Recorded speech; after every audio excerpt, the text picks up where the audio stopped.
Irmãos, vamos ficar de pé para nós orarmos ao Senhor, vamos pedir a Ele direção, compreensão na Sua santa palavra, que Ele tenha misericórdia de nós. Oremos. Pai Santo, Deus bondoso, estamos aqui, Senhor, para ouvir Tua voz falando conosco por meio da Tua palavra, Senhor. Não nos deixe, Senhor, falarmos a partir de nós mesmos, das nossas opiniões pessoais. Não, Senhor, porque a referência é o Senhor, o referencial é a Tua palavra. Mas me dá sabedoria, Senhor Deus, para aplicar essa palavra segundo a Tua vontade, segundo o Teu querer. Aplicar a cada coração e a cada circunstância, com sabedoria, manejando a palavra da verdade, da maneira como o Senhor assim deseja.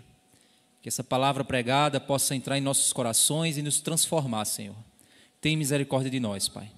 Fala, Senhor Deus, aos nossos corações, no meio de uma geração tão perversa e tão difícil. Precisamos da Tua graça conosco. Em nome de Jesus. Amém. Amém, meus irmãos. Podemos sentar.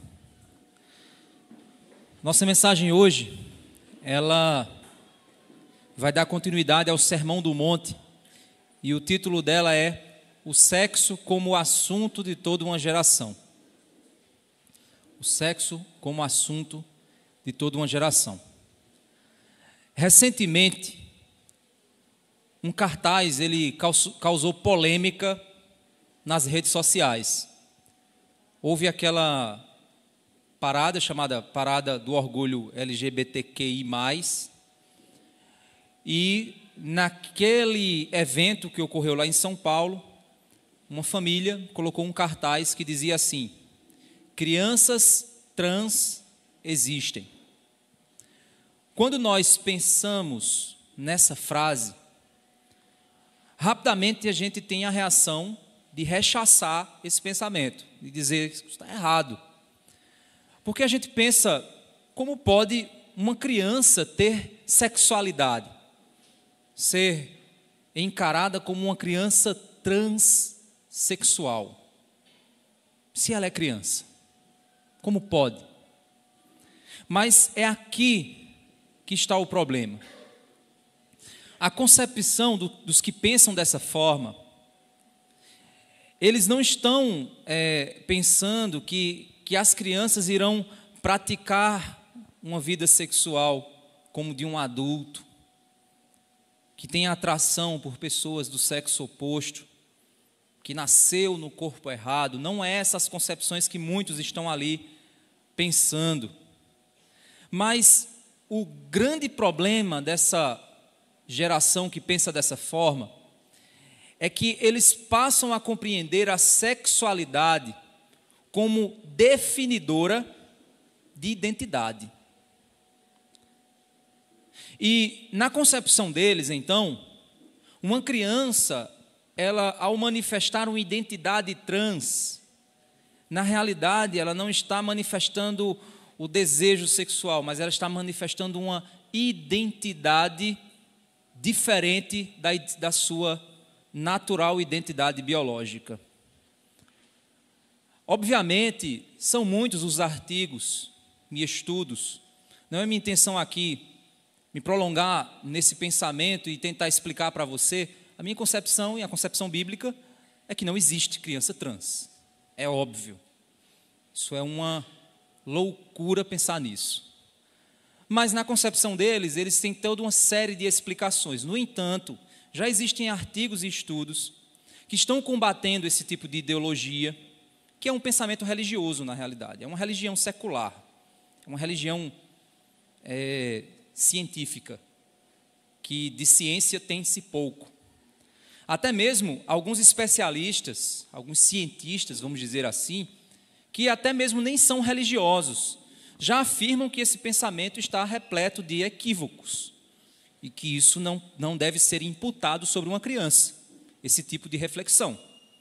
Isso, na realidade, trata-se de pensamentos de adultos que, para explicar os seus dilemas emocionais, levam até as crianças temas que as crianças não deveriam estar em nenhum momento pensando ou duvidando. Mas por que a gente está discutindo esse tipo de coisa no mundo de hoje? Irmãos, nós vivemos em uma era que a gente, dentro da teologia, é compreendida como a era da idolatria sexual.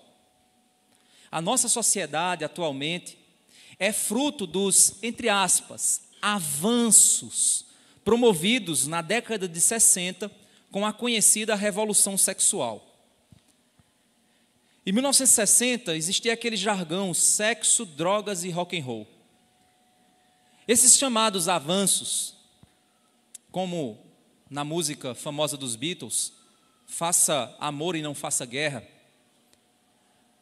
levaram a dimensão do sexo a uma esfera de importância que não é aquilo para o qual Deus criou essa dimensão da vida. Eles levaram a dimensão da sexualidade à esfera da identidade humana, de definição de quem somos. Então, para saber quem somos, nós olhamos para a nossa sexualidade. E essa é a base do que somos. Isso é para muitos isso é um avanço, mas não é um avanço. O problema não se restringe somente a isso, meus irmãos. Porque a revolução sexual, ela não está ali para promover apenas uma questão de identidade de gênero, ideologias desse tipo. Mas tudo começou com um mero incentivo de um estilo de vida de livre manifestação do sexo, desde filmes, conversas, músicas, roupas. E então o sexo se tornou o tema central do empoderamento e da liberdade humana. Quer ser livre? Faça muito sexo. Quer ser poderoso? Faça tudo o que você quiser. A moda hoje, irmãos, ela representa muito disso. A nossa mente, ela já foi contaminada em muitas percepções. Nós estamos contaminados com uma geração adoecida sexualmente. Nós, mesmo que não queiramos, as nossas percepções estão embotadas. O nosso cérebro está contaminado. Nós estamos repletos de percepções equivocadas do que é sexualidade. Nós deixamos de compreender o que Deus criou, como Deus criou, para ser bênção em uma área da nossa vida. Mas que por causa do pecado, esse assunto tem destruído muitas pessoas e levado muitos outros à corrupção. Os 10 mandamentos, eles tratam sobre essa área também da vida. O conhecido 7º mandamento é aquele mandamento: não adulterarás. Ele vem logo após os mandamentos, os 4 primeiros mandamentos que falam a respeito do meu relacionamento com Deus.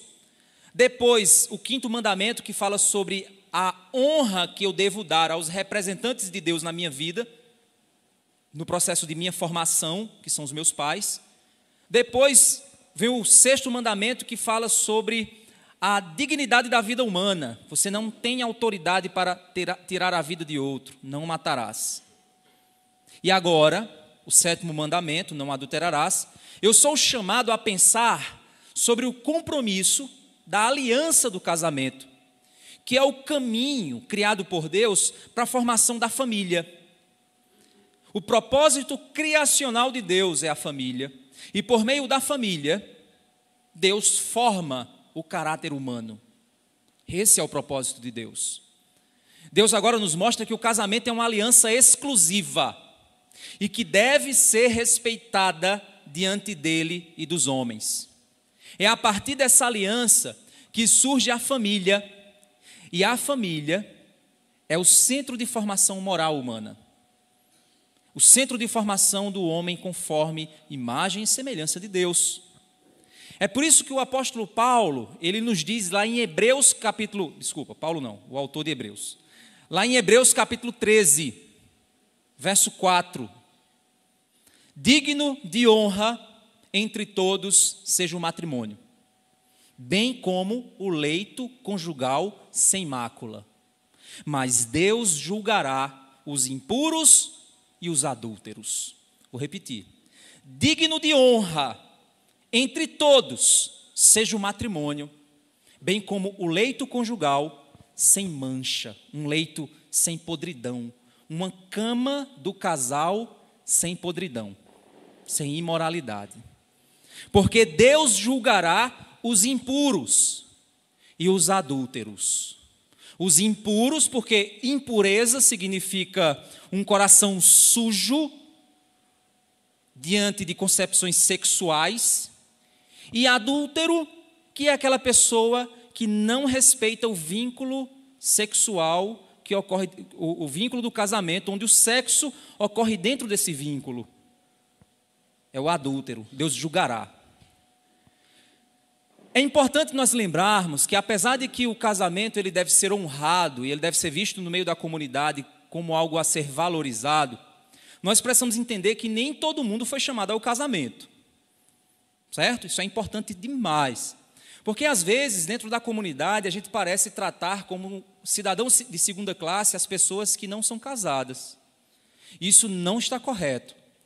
Nós devemos honrar o casamento, mas nós não devemos desprezar os não casados. Uma coisa é honrar o casamento, valorizá-lo e incentivar a santidade no mesmo. Outra coisa é eu dignificar um ser humano casado em detrimento a outro não casado. Lá em 1 Coríntios capítulo 7, do verso 7 ao 9, o apóstolo Paulo diz assim, agora é Paulo: gostaria que todos os homens fossem como eu. No entanto, Paulo, vocês sabem que ele era celibatário, né? Paulo ele não era casado. No entanto, cada um tem de Deus o seu próprio dom. Paulo está considerando o celibato um dom, dado por Deus. Um, na verdade, de um modo, outro de outro. E aos solteiros e às viúvas, digo que lhes seria bom se permanecessem no estado que eu também vivo, que ele optou por não casar. Mas, se não conseguem se dominar, aí ele está falando sobre desejo sexual, que se casem, porque é melhor casar do que arder em desejos. E em outras traduções ele disse abrasar-se. É o que às vezes os namorados ficam fazendo, eles ficam brincando de se abrasar. Eles nunca vão chegar no finalmente porque é pecado, mas eles ficam sempre ali, se abrasando, aquecendo a fogueira que eles não vão assar carne, porque não pode, mas ficam aquecendo o forno e sofrem por isso, certo? Pecam e sofrem por isso. Porém, se forem chamados por Deus ao casamento, então respeitem o vínculo do casamento. É isso que a gente viu que o autor de Hebreus falou. Todos os casados ou não, em comunidade, precisam honrar o matrimônio, incentivar a santidade do leito do casamento, pois é desse núcleo que vem uma sociedade saudável. Todos aqui vieram, ou deveriam vir, de um casamento, porque esse era o propósito de Deus.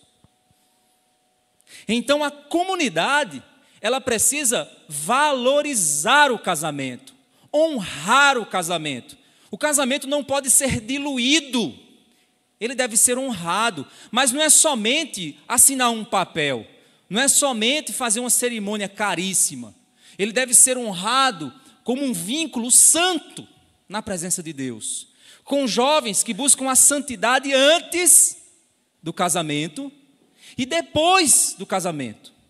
E a comunidade deve valorizar isso, incentivar isso, incentivar os jovens a casar de modo santo e os casados também viverem de modo santo.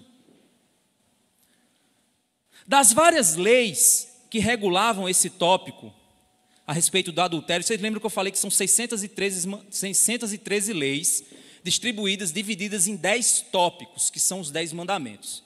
No tópico 7, que é não adulterarás, das leis que afirmam a respeito da prática do que seria a lei contra o adultério, existe uma lei que fala especificamente do adultério em si, ou seja, do casal casado e da pessoa casada que mantém relações fora do casamento. Das várias leis que regulavam a Constituição Federal de Israel, porque lembre-se, Levítico é a Constituição Federal de Israel, não é a nossa Constituição Federal, por isso que a gente não está por aí apedrejando ninguém, né? Então é a Constituição Federal de Israel, da nação de Israel, quando ela foi fundada por Deus lá no Monte Sinai, certo? Lá em Levítico capítulo 20, verso 10, é dito assim: se um homem adulterar com a mulher do seu próximo, será morto o adúltero e a adúltera.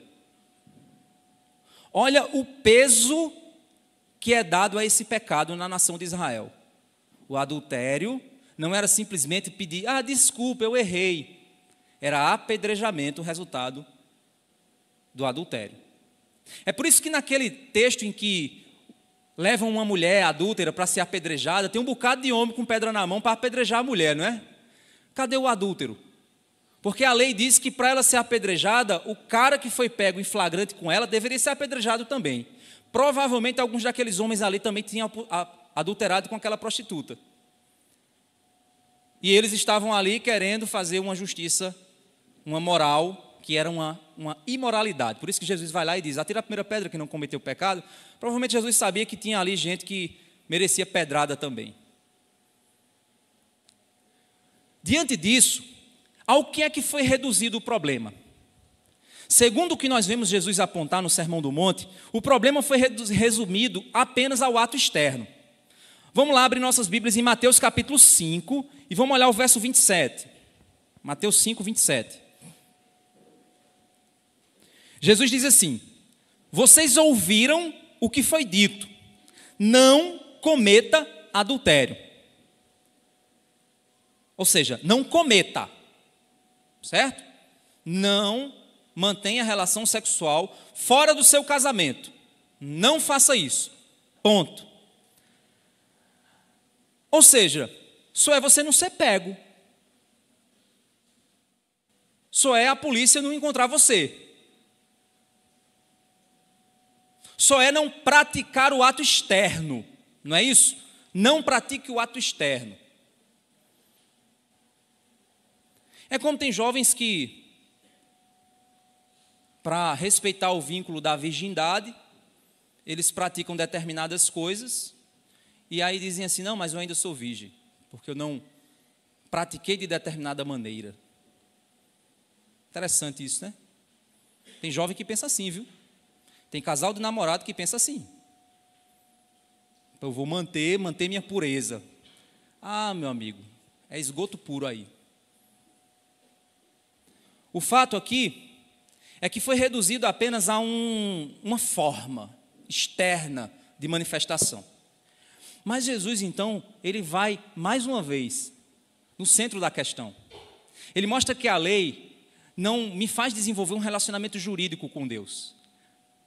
Fica eu de um lado, Deus do outro, o meu advogado de um lado, o advogado de Deus do outro, e de cada um fazendo a sua acariação, fazendo o seu, sua fala numa plenária ou em alguma coisa, para ver se encontra-se a culpa ou se de fato é assim. Não é assim. Jesus, então, ele vai e aponta de maneira muito mais profunda que isso. Olha o verso 28. Eu, porém, lhes digo, todo o que olhar para uma mulher com intenção impura, já cometeu adultério com ela no seu coração. Agora complicou o negócio. Lembra que foi a mesma coisa em relação ao assassinato? Para não constranger ninguém, eu não vou chamar aqui, não vou pedir aqui para levantar a mão quem nunca adulterou. É nessa hora que muitas vezes a gente acha que o padrão da nossa santidade está alto demais, porque, afinal de contas, eu nunca fiz nada fora do meu casamento. Mas para Cristo, não necessariamente você precisa fazer. Para Cristo, o padrão é muito mais interno. Sinclair Ferguson, no comentário sobre o Sermão do Monte, ele diz assim: em alguns casos, eles praticamente anulavam a tentação de cometer adultério ao possibilitar o divórcio, com base nos motivos mais banais possíveis. Então, para resolver esse problema, os fariseus começaram a criar método de divórcio. Deuteronômio 24:1 exigia do homem cuja esposa passasse a ser desagradável aos seus olhos, por ele ter achado coisa indecente nela, que ele lhe desse carta de divórcio. Isso era uma forma de proteger a mulher. Isso eu já expliquei aqui em estudos passados aqui na igreja, para vocês. Reunião de casais, já falei sobre isso. Já falei isso em vários momentos, já trouxe isso aqui para pregações. Então, se você for lá no canal da igreja, no meu canal, você vai ter a explicação disso. Inclusive, recentemente eu falei sobre esse tema aqui, sobre esse texto. Então, isso aqui era para proteger a mulher, porque os caras estavam bagunçando com o negócio. Eles estavam se divorciando, pegando a mulher, depois se divorciando dela, voltando para outra, depois voltando para a anterior. Estava uma bagunça.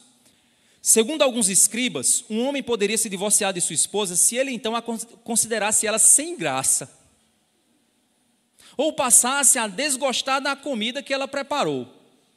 Existem escritos registrados dos escribas aconselhando as pessoas a isso. Mulher queimou o feijão, pode dar carta de divórcio a ela, pode mandar ela embora, ela já não é, então, ela não serve como esposa. Olha só que absurdo, gente. Que absurdo. Uma lei que evidentemente visava resguardar as mulheres em Israel foi transformada em cláusula de escape para homens autoindulgentes. Ele foi muito educado, né? Mas para mim isso aqui é homem safado, homem pilantra. Será que hoje os escribas modernos não estão criando também métodos para muito homem pilantra fazer pilantragem? Será que não estão? Qual é a solução de Jesus para a questão? É exatamente o princípio de seguir a Jesus, negar a si mesmo. Olha só, lá em Mateus 16, do verso 23 ao verso 26, Jesus está num diálogo com Pedro.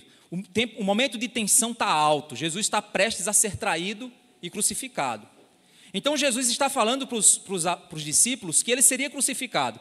E em um determinado momento, Pedro chega para Jesus e diz: não, mestre, que é isso? Não vai acontecer isso com você não, que nada, vai dar tudo certo. Afinal de contas, tu é filho de Deus. Mas Jesus, voltando-se, disse a Pedro: saia da minha frente, Satanás. Coitado de Pedro, né? Eu acho que ficou assim: ei, Jesus me chamou de Satanás. Você é para mim uma pedra de tropeço, porque não leva em consideração as coisas de Deus, e sim a dos homens. Ou seja, Satanás, você está mais preocupado com o padrão humano, com o que o ser humano quer fazer da sua vida, do que propriamente com a vontade de Deus para o ser humano. É isso que você está preocupado, Satanás.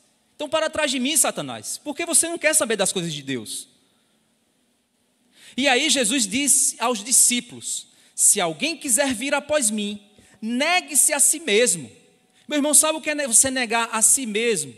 É você dizer: eu não, Jesus sim. Minha vontade não, a vontade dele sim. Meu propósito não, o propósito dele sim. Meu sonho não, o sonho dele sim. Meu projeto não, o projeto dele sim.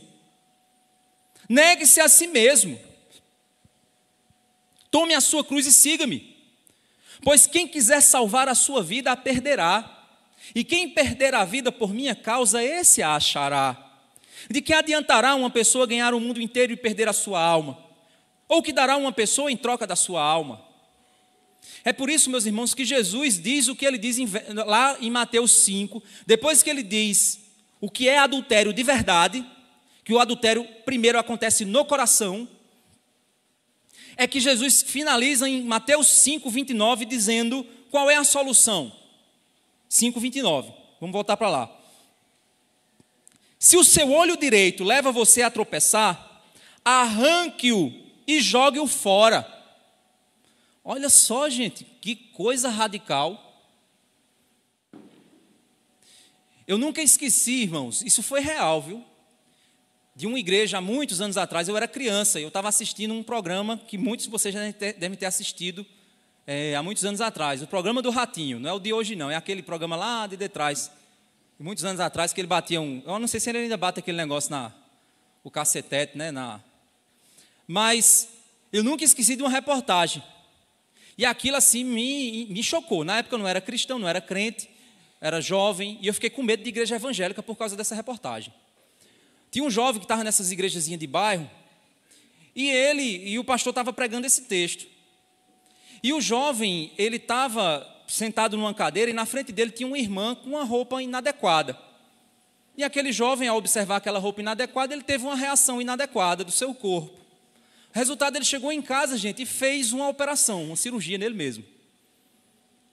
E a mãe ficou desesperada. E aí o que foi que eles fizeram? Eles congelaram né, e buscaram uma cirurgia para ver se poderia repor. Infelizmente, o dano não tinha sido, e não dava para se repor. Olha que loucura. Será que Jesus está mandando a gente fazer isso? Arrancar os olhos da gente, torar as mãos da gente? É isso? Se fosse assim, gente, a gente vai entrar sem nada no céu. Né? Tudo cotoca, assim, sem braço, sem mão, sem pé, não, sem língua porque fala besteira, sem orelha porque está ouvindo música que não presta, sem olho porque está olhando para o que não deve. Será que é isso que Jesus está dizendo? Não, Jesus aqui está utilizando um recurso linguístico, eu esqueci o nome dele agora, mas que quem tiver aí, que é o exagero. Hipérbole, isso mesmo, obrigado. Ele está utilizando de um recurso linguístico, a hipérbole, para dizer assim, olha, o compromisso contra o pecado tem que ser tão radical, que se é o teu olho o problema, arranca ele de você. Porque é melhor perder o olho do que perder a alma. É isso que Jesus está dizendo. Ele continua dizendo, ó, pois é preferível você perder uma parte do seu corpo do que ter o corpo inteiro lançado no inferno. Se a sua mão direita te leva a tropeçar, corte-a e jogue-a fora. Pois é preferível, é isso que ele está dizendo, é preferível você perder uma parte do seu corpo do que ter o corpo inteiro no inferno. Ele está dizendo para a gente que o compromisso na nossa luta contra o pecado, ele tem que ser radical. Meu querido jovem, meu querido homem, você que está aqui, e tem conta no TikTok, pelo amor de Deus, arruma outra coisa da sua vida. Para que é aquela coisa? A gente sabe, meu irmão, que ambiente é aquele ali. Aquele, eu acho que é... Não cortar meus coisas, né? Cortar a transmissão. Kuai, pelo amor de Deus, eu vou ganhar dinheiro assistindo o vídeo. Deixa de ser mané, rapaz. Vai ganhar dinheiro com outras coisas na tua vida. Vai arrumar emprego. Aí fica mandando um bocado de vídeo velho, nojento, de uma mulher fazendo umas nojentezas, e tu lá olhando, feito mané. E a baba descendo, e você cultivando no seu coração o adultério. Sabe o que é que Jesus está dizendo? Se o Kuai te faz pecar, desloga a conta. Se o TikTok te faz pecar, desinstala do teu celular. Se o Instagram te faz pecar, desfaz a tua conta. E é interessante que a gente está hoje tão contaminado que nem isso a gente está querendo fazer. Aí você diz, pastor, então eu vou ter que desinstalar. Não, meu amigo, simplesmente faça o seguinte, aprenda a usar. E se está te prejudicando, pare de usar. Se você não sabe usar, não use. É igual se você não sabe dirigir, não pega um carro. Você vai morrer e vai matar gente. Então, se determinados aplicativos e tecnologias você não é capaz, não tem maturidade, não tem capacidade, então não use.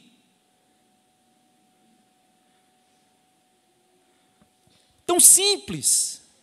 Aqui a gente não está aqui vendendo para você uma fórmula mágica. Mas eu digo a vocês, meus irmãos, que a pornografia hoje ela está muito mais presente do que você imagina. Eu não consumo pornografia. Talvez você não acesse aqueles sites pesados que tem por aí, mas você está assistindo os reels que não presta. Deixa eu dar uma dica para você, uma dica para os pais. Entra lá no Instagram do seu filho, e vai na aba pesquisar. O tipo de vídeo que aparece naquela pesquisa ali é exatamente o tipo que o algoritmo leu do consumo do teu filho. É assim, gente. Se aparecer um vídeo de uma mulher fazendo um negócio lá e você assistir até o fim, o algoritmo ele vai entender que você gosta disso. E aí ele vai mandar mais. Ou seja, o alvo do algoritmo é te viciar, te destruir. Pastor, então o que é que eu faço? Pula, rápido.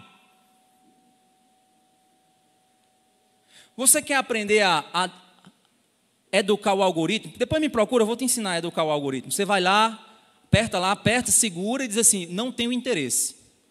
Aí o algoritmo vai dizer assim, eita, esse cara é santo. Eita, esse cara é crente. Eita, esse cara é gente boa. Eita, eu só vou mandar louvor para ele agora. É interessante, se você pega o celular de jovem, o que mais tem lá naquela aba de pesquisa é desenho japonês. Aí você vai para o de menina, é gente passando maquiagem. Aí você vai para os homens um pouco mais experientes. Aí tem Bolsonaro, Lula. Tem um bocado de coisa. Aí só isso. Sabe por quê? Porque o algoritmo entende que é o que você gosta, ele sabe qual é a sua idade, sua preferência, ele sabe que você é homem, ele sabe uma série de coisas. Então a gente, irmãos, está vivendo numa era em que nós estamos, é o tempo inteiro. Se você fosse um alcoólatra, era o tempo inteiro o celular oferecendo para você uma lapadinha de cana. O tempo inteiro o celular vindo com uma lapadinha. Toma! E você toma e sentiu o cheiro, e sentiu o cheiro da cana, e você vai beber, meu irmão. Então a pornografia, ela está muito mais presente na nossa vida do que você imagina. Outdoor de propagandas de ressonância magnética. Tem uma mulher lá. Aí você diz, o que tem a ver? Mas tem que ter a apelação para chamar a atenção.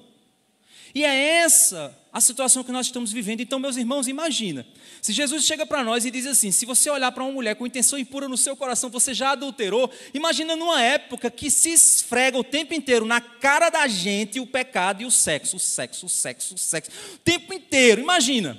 Agora imagina, tu nesse mundo igual a Ló.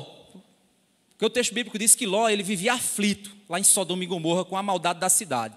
É interessante que ele não queria sair de lá, né? Porque ele gostava de dinheiro. Mas ele vivia aflito com a maldade da cidade. Ele vivia aflito ali, sofrendo. É tanto que as filhas dele casaram com ímpios. Né? Se você ler o texto direito, você vai ver. O cara não criou direito às filhas. A mulher virou estátua de sal porque a mulher adorava os benefícios que ela tinha naquela cidade. E ela não conseguia ver a perversidade que a cidade tinha. Ló via que a cidade era perversa, mas também não fazia nada. Não pegava a família e dizia, vamos sair daqui porque esse negócio é ruim. Teve que Deus ir lá e teve que os anjos ir lá e dizer assim, vem-se embora, senão você vai por intercessão de Abraão. Porque senão ele tinha morrido, tinha sido destruído.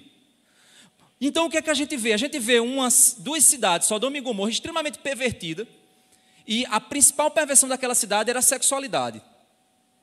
Uma cidade completamente pervertida e um justo lá dentro vivendo naquela opressão constante. E não tinha ninguém. E olha que Abraão diz assim, se tiverem 10. Aí Deus diz assim, se tiver 10 eu não destruo, mas pior que não tem. E se tiverem 5? Se tiver eu não destruo, mas pior que não tem. E ele vai reduzindo o número e Deus confirma, não tem. Agora, vamos lá. É assim que você se sente? Eu quando vou fazer o exame médico, andar na rua hoje, você tem que pedir ao Senhor Jesus muita paz. Se você andar com a cabeça para baixo, você bate num poste. E aí não tem jeito, você tem que andar olhando para onde você está andando. Mas para onde você está andando, os seus olhos sempre vão bater naquilo que não deve. E aí você tem que tomar uma ação. Mas é o tempo inteiro. Isso cansa, meus irmãos. Se você quer ser um homem santo, isso cansa a gente. Aí você diz, graças a Deus, Senhor, domingo chegou, vou me reunir com gente que sabe se vestir. Aí vem um problema, você vem para a igreja, meu Deus, tem umas irmãs que não têm noção. Não tem noção. Você não sabe o que você está fazendo. Está o irmãozinho lá querendo louvar a Jesus, e o coraçãozinho dele, dizendo assim, Jesus, espera um pouco. E você está pecando contra aquele irmãozinho.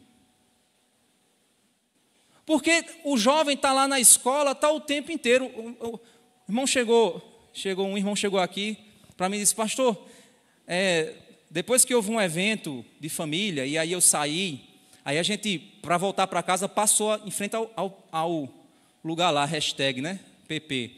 E aí, antigamente, aí essa pessoa, ela compartilhou que no passado, né, na sua juventude, quando não era cristão, frequentou. Eu também, na época, quando eu era cristão, frequentei. E é verdade o que ele me falou. Você olhava para determinadas mulheres e dizia assim, aquela mulher, ela veio se divertir, mas ela é de família. Aquela ali é piriguete. Não vou me aproximar dela. Só me aproximo dela se eu quiser algo a mais. Pelo amor de Deus, hoje você passa ali, o que você não consegue mais separar, distinguir. Aquelas antigas que você olhava e dizia assim, isso aí não dá certo não, isso aí eu não vou me aproximar não, não vai sair coisa boa. É quase que 100%. 100% das vestimentas são vestimentas para provocar no outro algum tipo de sensação. Por isso que não é um espaço, não é um ambiente para o crente estar. Em uma geração extremamente sexualizada como a nossa, isso tem sido a causa de tropeço, meus irmãos, para muitos cristãos. Deixa eu dizer uma coisa para vocês, mulheres. Pedido de socorro de um homem, representando os outros homens. Nos ajudem, por favor. Sejam exemplos de beleza santa e não de promiscuidade. Não alimente no seu coração o que as mulheres mundanas fazem. Tenha pena dos meninos da igreja, os seus irmãozinhos em Cristo. Tenha misericórdia deles e faça você desenvolver no coração deles a admiração pela sua beleza e não pelo seu corpo. Porque eu tenho certeza que você vai arrumar homens de Deus para você. Mas se você está querendo um cara que só quer saber do teu corpo, você não vai arrumar coisa boa para a tua vida. Você vai arrumar problema para você. Porque um dia o teu corpo vai deixar de ser esse corpo que você tem. É inevitável. E se esse cara te quer pelo teu corpo, ele vai permanecer pelo quê depois? Está entendendo a diferença? Então, seja cristã nas suas roupas. Se você não sabe que tipo de roupa, se é útil, se não é, se é adequada, se não é, você tem pai, eu tenho certeza. Você tem marido, eu tenho certeza. Você pode chegar e dizer, pai, olha, isso, como é que está? Ou então seu marido, fulano, como é que está? Minha esposa, ela faz isso, quando ela veste uma roupa que ela fica incomodada, ela chega e diz, amor, e aí, o que é que tu acha? Não está muito legal não. Ou então eu digo, não, está tranquilo, não vejo problema não. Pode ser que eu falhe também na minha concepção, mas existe essa preocupação. Por que que parece que no povo de Deus não há essa preocupação? Parece que não há a busca por uma pureza, por um leito sem mácula. E uma geração constantemente bombardeada com isso, é o tempo inteiro. Por isso que quando a gente diz assim, vamos para o acampamento da igreja, bora, parece que a gente quer viver no oásis. Aí a gente diz assim, é para a piscina, cuidado! Ai, que coisa chata, são muito chatas, é tudo controlando. Mas você vê as meninas que querem se divertir na piscina e as meninas que querem divertir-se de outra maneira. Elas querem se divertir sendo desejadas, provocando aquilo que elas não vão satisfazer. Elas gostam de ser vistas. Sabe por quê, gente? Porque o coração pecaminoso feminino é assim. Mulher gosta de ser vista. Eu não gosto não. Gosta sim. Você gosta sim de ser vista. O coração pecaminoso masculino gosta de olhar. E o coração pecaminoso feminino gosta de ser vista. Ser desejada. Enquanto o coração masculino pecaminoso quer desejar, o coração feminino pecaminoso quer ser desejada. Você quer passar e arrancar suspiros, assobios. Você quer, o seu coração pecaminoso quer, mas você tem que dizer o seguinte, eu não sou assim, eu fui comprada por alto preço, não é esse o compromisso que eu tenho com o meu Senhor, nem com os meus irmãos em Cristo. Paulo chega para Timóteo e diz, trate, Timóteo, as moças com toda pureza. Interessante, um pastor jovem, Paulo dizendo a ele, olha, Timóteo, quando tu olhar para as irmãs da tua idade, olha com pureza para elas. Trata elas com pureza. Cuidado, Timóteo. Homens com os olhos e mulheres com suas roupas. Homens desejando e mulheres querendo ser desejadas. Cobiçadas. Como funcionaria então a luta de homens e mulheres quanto a essa questão na busca da pureza de coração? Porque assim, então a gente vai fazer o quê? Vamos furar nossos olhos e sair por aí com o olho furado? Não. Então vamos fazer o seguinte, andar com a cabeça para baixo. Não, você vai bater num poste. Então você tem que saber diferenciar os homens e o adultério de coração. Vamos lá, olha só, Jó, capítulo 31, verso 1. Olha o que é que Jó diz. Jó diz, eu fiz uma aliança com os meus olhos, Como, pois, os fixaria eu numa donzela? Lembra-se do homem reto, temente a Deus e que se desvia no mal? Irmãos, eu digo a vocês, isso não é fácil. Estou falando aqui como homem, isso não é fácil. Principalmente numa cultura extremamente sexualizada, que faz a gente pensar em sexo a cada minuto, a cada hora, a cada ponto que a gente olha, está o tempo inteiro a cultura dizendo: deseje, deseje, deseje. É difícil, mas é possível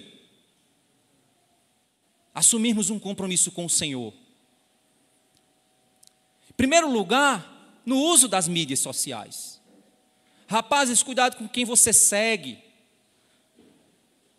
Eu já vi, gente, que às vezes você está num determinado rio, porque é assim que o algoritmo funciona. O pessoal de TI aí pode até me corrigir se eu estiver errado. É assim que pelo menos eu entendo, que eu já pesquisei. A maioria de vocês aqui me seguem e eu sigo.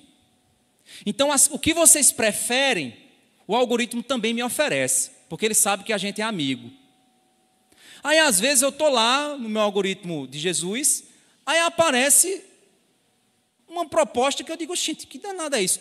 Já aconteceu, aí eu disse: o que isso apareceu aqui? Aí, como eu sei do algoritmo, aí eu entrei nas curtidas.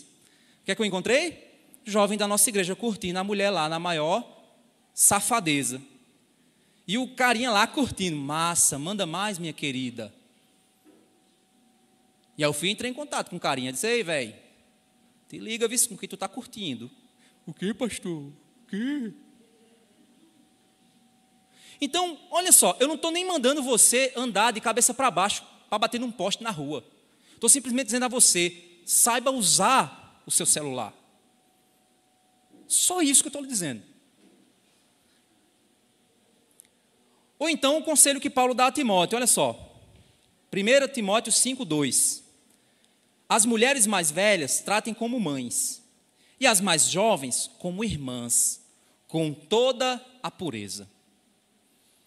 Com toda a pureza. Há muitos anos atrás, já passou, viu, gente? Tinha um jovem na igreja que ia beijar a menina. Aí eu cheguei para ele e disse assim: me dê um beijo desse também. Que é isso, pastor? Eu disse: gente, eu não é irmã, eu sou irmão. Por que não pode? Não é verdade? Às vezes você vê uns abraços assim: você é minha irmã em Cristo. Sei que foi pago um alto preço. Não é esse o pensamento. Não é esse o pensamento. Trate com pureza.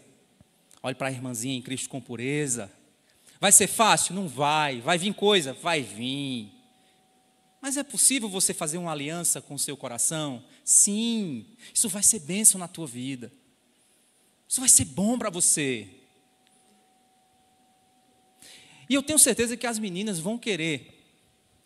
Quer dizer, boas meninas, né?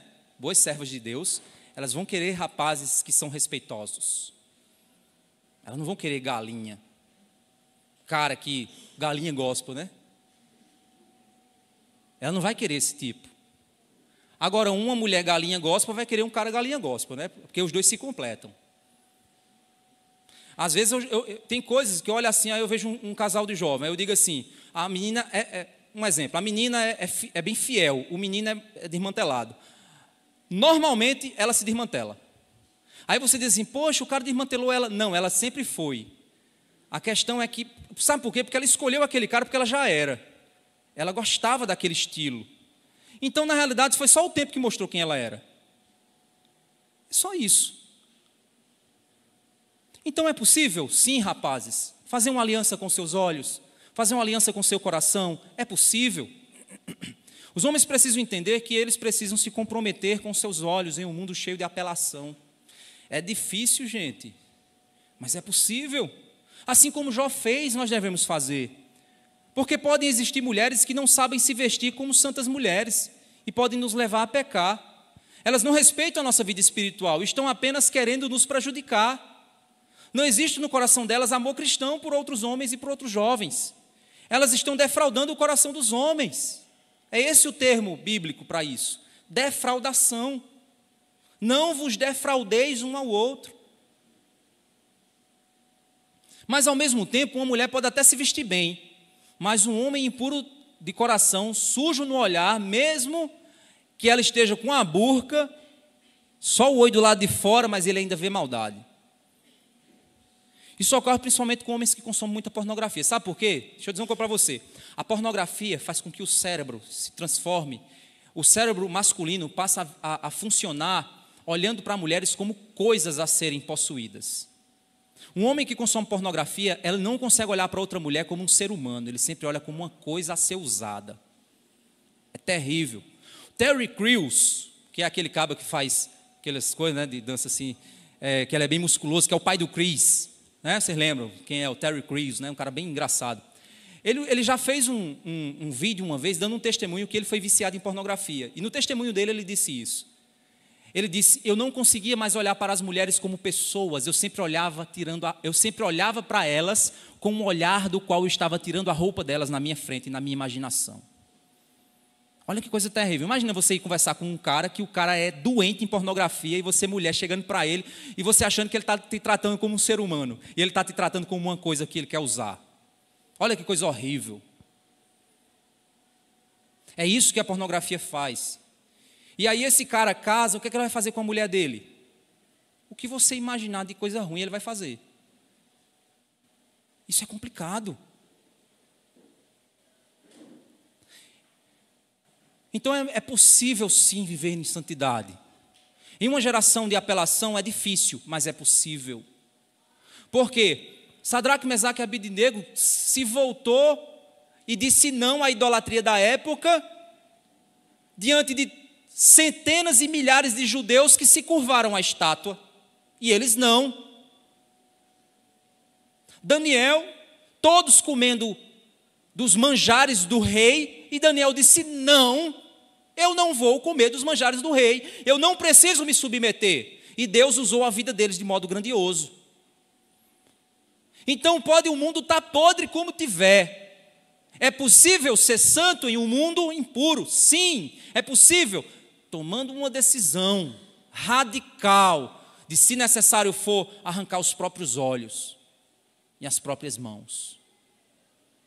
É isso que Jesus quer dizer. E as mulheres? Como é que seria então essa questão para as mulheres? Mulheres que sabem se portar. 1 Timóteo capítulo 2, do verso 9 ao verso 10, diz assim: da mesma forma que as mulheres em traje decente se enfeitem com modéstia e bom senso, não com tranças no cabelo, ouro, pérolas ou roupas caras, porém com boas obras, como convém a mulheres que professam ser piedosas. Paulo aqui, ele não está sendo contra trança, pérola, ouro, joias, ele não está sendo contra o uso disso. Ele está comparando dois padrões a serem buscados. Ele está dizendo o seguinte: no lugar de você preferir buscar padrões externos, busque padrões internos. No lugar de você querer se expor a partir de parâmetros externos, seja modesta, se exponha a partir de parâmetros internos, e com certeza as suas roupas vão mudar. Lá em Gálatas capítulo 5, verso 19, é citado uma obra da carne chamada lascívia. Diz assim: ora, as obras da carne são conhecidas e são imoralidade sexual, impureza, na NAA ele chama de libertinagem. Eu acho que é uma tradução que peca um pouco nessa palavra. Por quê? Porque libertinagem muitas vezes tem outras conotações no português atual. E perde um pouco daquilo que essa palavra significava no grego. Para resolver isso, a gente vai para o grego. A Almeida Revista e Atualizada, que é a tradução anterior a essa NAA que nós usamos hoje, a palavra lascívia é utilizada. No grego, essa palavra, eu não sei pronunciar grego, certo? Mas é aseuia. Não sei se eu pronunciei certo, se tiver algum grego aqui, me perdoe. Aseuia é a palavra. O significado dessa palavra para o grego koiné, o grego da época em que foi escrito, significa inclinação do coração ao prazer sensual e à luxúria. Esse é o significado dessa palavra, certo? Então, o que é uma pessoa lasciva? Um homem lascivo é um homem que está com o coração constantemente inclinado ao prazer sexual, sensual e à imoralidade. O que é uma mulher lasciva? É uma mulher cujo coração está constantemente inclinado ao prazer sensual. O que é o prazer sensual? A palavra sensual do nosso português significa aquilo que é sensível ou que afeta os sentidos. Isso é o significado da palavra sensual, certo? A gente acha que fulano está sendo sensual. Não, fulano está sendo sensual porque ele está se portando de tal forma que está apelando aos sentidos do outro. É esse o significado, certo? Então, uma pessoa sensual é uma pessoa que está constantemente apelando para os sentidos sexuais do outro. Então, o que é uma mulher lasciva? É uma mulher que se veste, que fala, que conversa, que se porta de tal forma que o objetivo dela é sempre despertar nos outros desejo. Principalmente na área da moda, é o mais comum. Você não vê muitas vezes uma modelo posando para uma foto para mostrar a sua roupa bonita, que é de uma grife. Mas ela está fazendo uma boca, fazendo uma cara, fazendo um jeito que é para despertar no outro o desejo sexual. Então ela está sendo sensual. Para a gente poder entender um pouquinho mais, agora eu quero filosofar um pouquinho mais aqui com vocês. Qual é a diferença, irmãos, entre beleza e sensualidade? Vamos pensar nisso. Deus, Ele nos deu a beleza. Existem mulheres belas? Com certeza. Existe mulher feia também. Mas existem mulheres belas? Sim. Existem roupas belas? Sim. Existem roupas que embelezam? Sim. Existem mulheres sensuais? Sim. Existem aquelas que não são? Sim, mas acham. Existem mulheres que se vestem de modo sensual? Sim, também. Então existe uma diferença entre beleza e sensualidade. Uma sociedade imersa em idolatria sexual, ela vai interpretar e incentivar tudo sob um olhar sexual. E isso afeta até o padrão de beleza, gente. Porque até o que significa ser beleza se torna um padrão sexualizado. Porque a idolatria da sociedade é sexual. A moda, meus irmãos, está comprometida com os padrões que a sociedade impõe à moda. Já tentaram comprar roupa hoje? Não está fácil. Essa minha calça aqui, às vezes ela me incomoda. Mas foi uma luta. Os irmãos que vendem roupa aqui foram buscar em Marte. Porque não está fácil, gente. Porque as roupas hoje, para os rapazes, é para quê? Para colar e mostrar muita coisa do corpo deles. Não é fácil. Hoje nem você se vestir. E olha que às vezes você quer se vestir bem. E roupas para mulheres, aí é que você só tem tira. Uma tira em cima e uma tira embaixo. R$200. Você diz, não, peraí, se for comprar no peso ou for sair no lucro. Mas não é assim, porque a moda ela não está disposta a exaltar a beleza segundo o padrão de Deus, mas exaltar a sensualidade, a sexualidade. E a gente precisa ter esse pensamento. A pergunta é, nós cristãos, que padrão devemos assumir para as nossas relações e nossas roupas? Mulheres, que tipo de padrão vocês têm que assumir para as suas roupas? Para a forma como você se veste? Que tipo de padrão? A beleza, e não é só na igreja não, viu, que tem gente que se veste na igreja divinamente bem, mas quando vai por aí é uma presepada, principalmente se for para casamento. É uma presepada atrás da outra. Não, porque é chique, agora eu vou chique, eu tenho que ir muito bonita. Aí puxa uma roupa extremamente sexualizada. Extremamente sexualizada, para dizer que está bonita. Não está. Segundo o padrão de Deus, não é beleza. A beleza é uma dimensão criada por Deus. Deixa eu explicar para vocês. A filosofia, ela determina que a beleza é uma experiência. É chamada de experiência da beleza. A filosofia, ela interpreta dessa forma. Como é que é essa experiência? A experiência descrita como encantamento. O encantamento produz na alma adoração quando contempla algo belo. Por exemplo, eu fui no aniversário do meu sobrinho e lá no local, é um condomínio, meu irmão tem uma casa no condomínio. Aí tem uma imagem, gente, que paisagem linda. E é uma região aqui, acho que é Lagoa Seca, ali é uma região meio serrana aqui da cidade de Campina Grande, né? Então, com esse cenário de chuva, fica meio aquela neblina assim em cima. Gente, que coisa linda. Aí eu fui, andei, aí me escorei assim e fiquei olhando. Aí depois chegou o menino para me tirar meu momento de contemplação. Mas eu estava lá, naquela contemplação, admirado com a beleza da natureza de Deus, com aquilo que Deus fez, e adorando a Deus ali em silêncio, olhando a beleza. Isso é encantamento, a adoração, isso é a experiência da beleza. A beleza, ao ser contemplada, produz maravilhamento e adoração ao Senhor da criação, porque Ele criou essas coisas belas para a gente ver, contemplar, admirar e se alegrar. Pelo menos deveria ser assim no coração do cristão. A gente deveria adorar a Deus na contemplação da beleza. Aí você diz, pastor, você está dizendo isso? Como assim com roupa? Eu tenho que me vestir de árvore para ficar bonita? Não. Vamos pensar agora na sensualidade. A sensualidade não é o mesmo.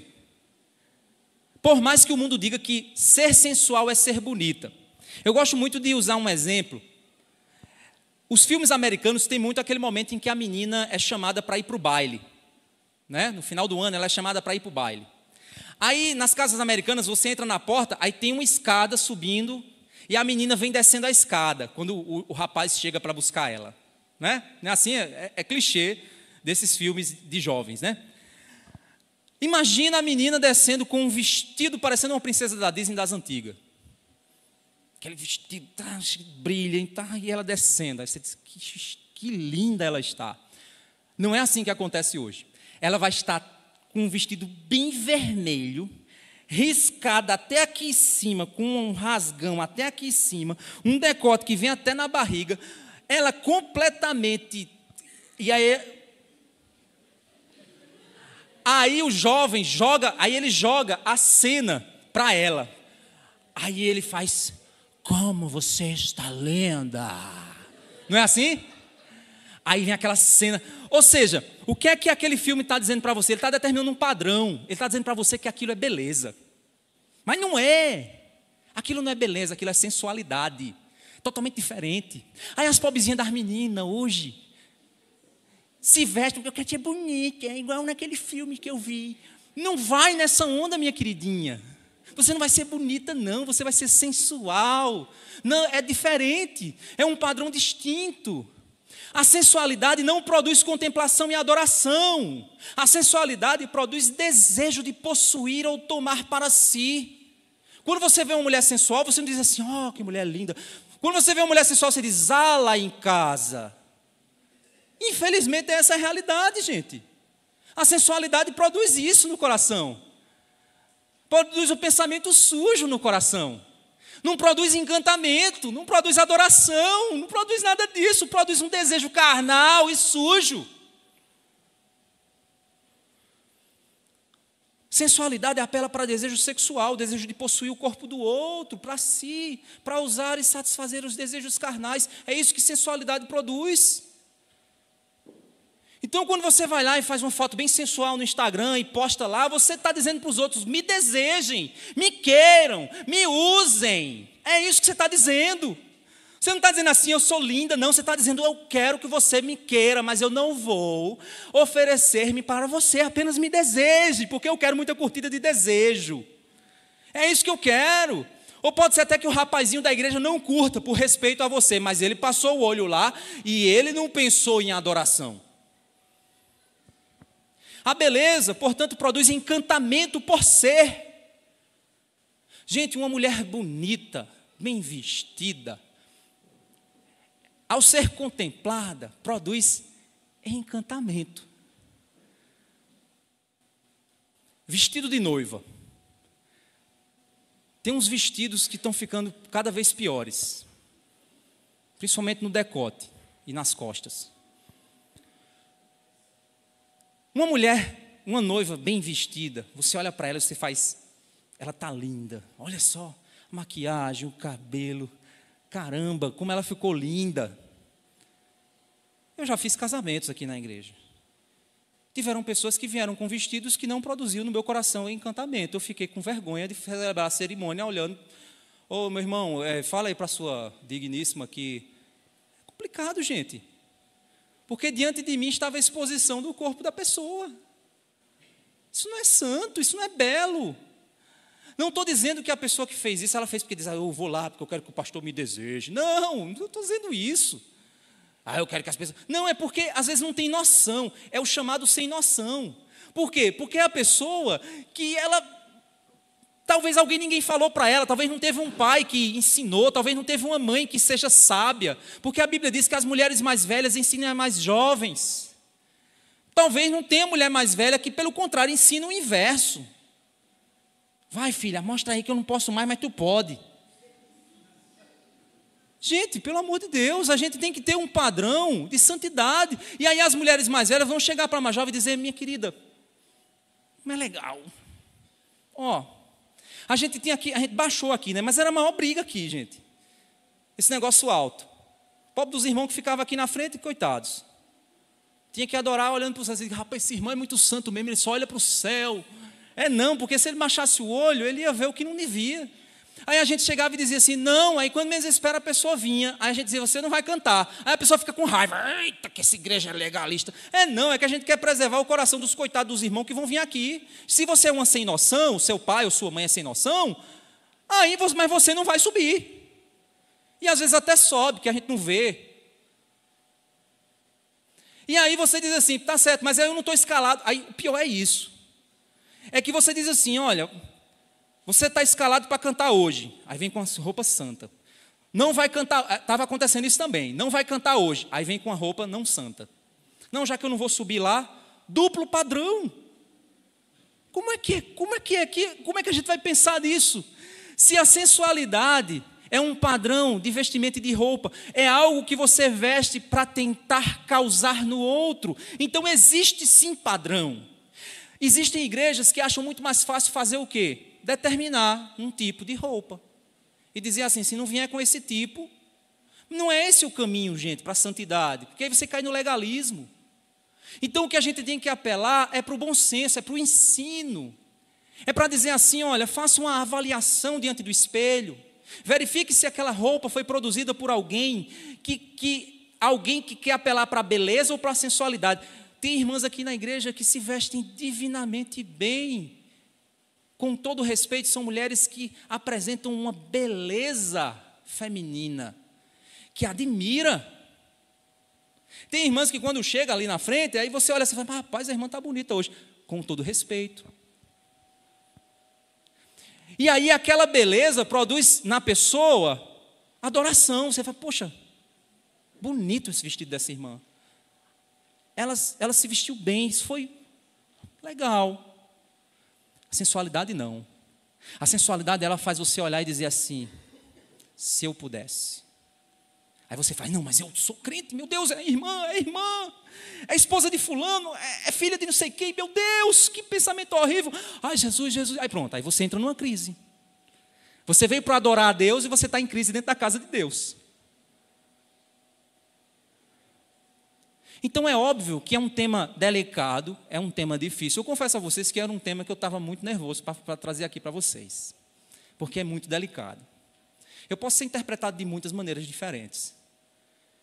Minha esposa, coitada, já caiu a boca já de tanto falar, tanto explicar, tanto de explicar para as mulheres, porque às vezes é muito mais confortável para uma mulher. Só que é interessante que quando uma mulher fala, parece que as outras ficam com raiva. Porque ela não quer, porque...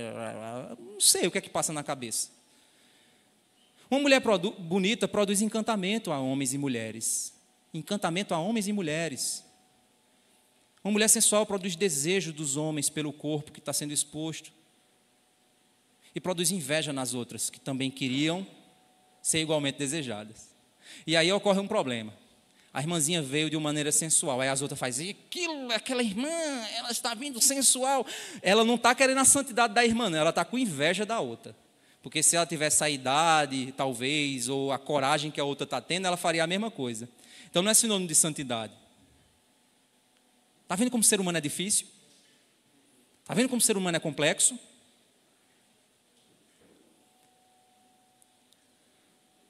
Então vamos pensar um pouquinho em algumas aplicações.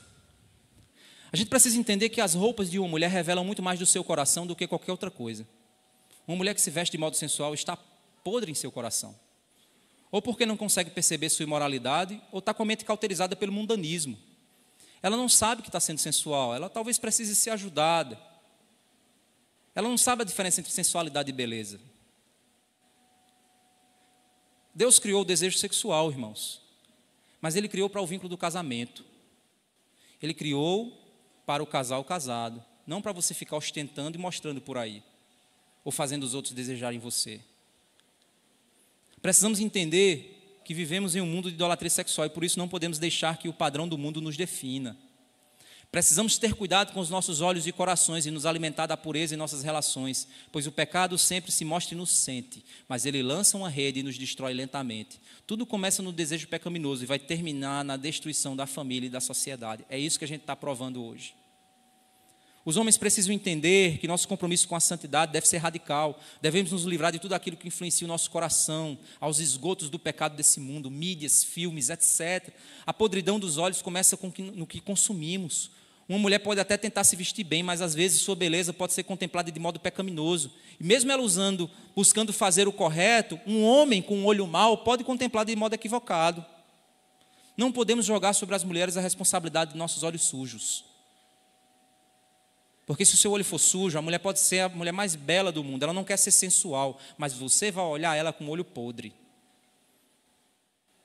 As mulheres precisam entender e cultivar a modéstia que produz verdadeira beleza a partir do coração.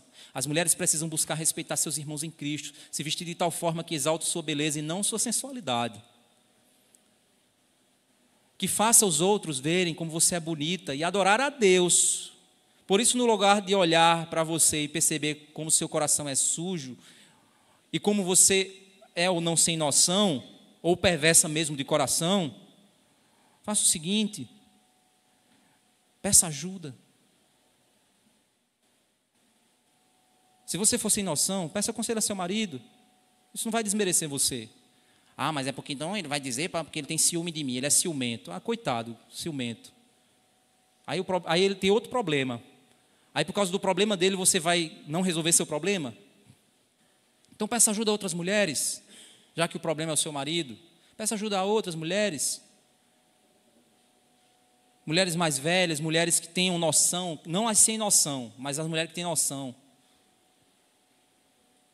A maneira como o homem trata as mulheres revela o seu caráter. E a maneira como uma mulher se veste revela o seu coração. Vou repetir. A maneira como o homem trata as mulheres revela o seu caráter. E a maneira como uma mulher se veste revela o seu coração. Que possamos então, assim como diz Jesus diz, que para cumprir a lei eu devo me preocupar com o meu olho, a forma como eu olho, e não olhar com intenção impura, mas de fato buscar a pureza do olhar e das nossas relações. Porque se nós fizermos isso, nunca chegaremos no adultério. Nunca. Nunca chegaremos lá. Assim como a ira não me faz chegar no assassinato, tratar os meus olhos e o meu coração não vai me fazer chegar no adultério. É exatamente esse o padrão do Sermão do Monte.